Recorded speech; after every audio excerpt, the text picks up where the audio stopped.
This isn't teaching, this is reprogramming. Listen to this like a revelation that you forgot you asked for. Listen like it's a spell, because it is. And when it's over, your nervous system will never respond to people the same way again. Matching and mirroring isn't some manipulative pick-up artist bullshit. It's the way resonance whispers, I see you. It's what your body does when it stops performing and starts listening. So stop trying to do the fucking thing. Be the field it happens in. You're a radio. When you're focused on yourself, you're on AM, trying to hear someone on the FM. Static, awkwardness, fake smiles. But when you tune into them, like really dial in, boom, clear signal, resonance, boom, trust, boom, change. Ever had a conversation that just flowed like water? You're already doing this. You're a tuning fork. Their emotional state is humming. Are you clanging out of sync frequencies? Or are you vibrating with them? The fork doesn't try to copy. It just feels the tone. And it rings back. You're not a puppeteer. You're a fucking jazz musician. You don't pull strings, you listen, you respond, you groove with their rhythm. Then lead it into a new song. Why does this work? Mirror neurons, they light up like a Christmas tree. When you see someone doing something, they fire as if you're doing it. This builds empathy, viscerally. The vagus nerve, your connection to safety and social engagement, it relaxes when it feels seen. Oxytocin, the trust chemical, increases when rhythms match. Matching is safety, it's openness, it's change. Rapport isn't a tactic, it's a neurobiological entrainment. You're playing pretend with your best friend. They're a dragon, so you become a knight. You didn't plan that. You just joined their world. You matched their game. That's connection. Now imagine doing this with your boss, your partner, that random barista. Same fucking skill, different costume. The consequences of not doing it, if you don't, you become the nice guy that everyone forgets. The coach no one trusts.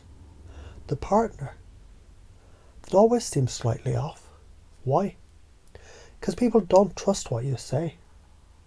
They trust how they feel when they're with you. If you do this well, you walk into a room and people relax before you speak.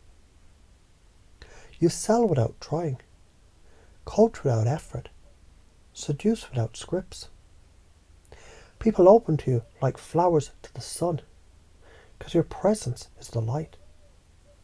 If you don't, you keep asking, what should I say next? You keep getting ghosted, ignored, subtly repelled. You keep thinking you're the problem, when in fact, you're just not tuned in. How do you already do this naturally? When your dog tilts its head and you match it, that's rapport. When a child gets quiet, and so do you, that's mirroring. When your partner sighs, and you feel that sigh deep in your gut, that's it. You've always known this.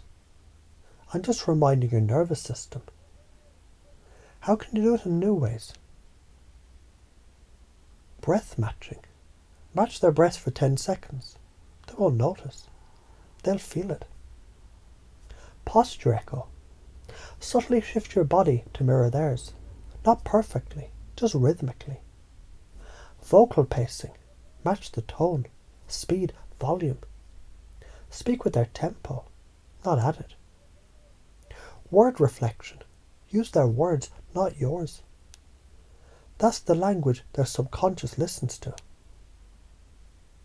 Fear and the bullshit beliefs that block you. What if they notice I'm copying them? They won't.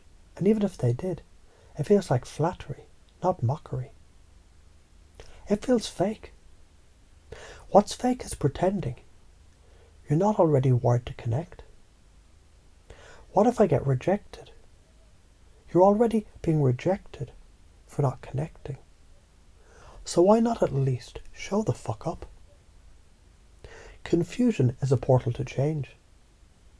When you interrupt someone's patterns by actually listening, being present, the brain goes, wait, what the fuck is this? That confusion is the doorway.